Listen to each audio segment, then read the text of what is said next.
Посмотри на камеру. Посмотри на камеру. Is it okay? Тут идут бои, но мы там справляемся.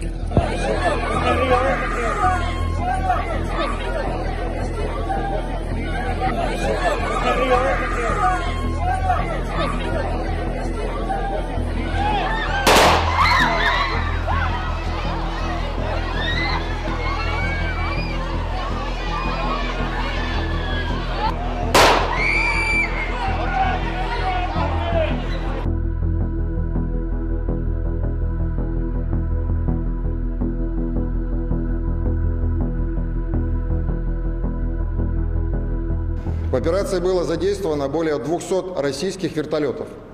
При захвате аэродрома было уничтожено более 200 националистов из состава специальных подразделений Украины.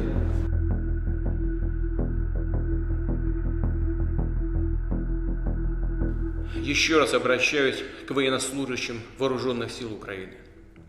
Не позволяйте неонацистам и бендеровцам использовать ваших детей, ваших жен и стариков в качестве живого щита.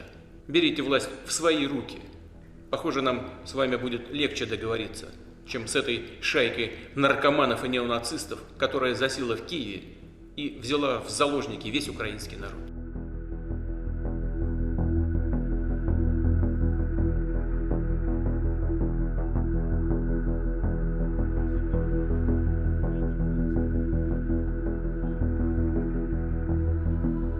Прем'єр-міністр Шмигаль тут, Подоляк тут, президент тут.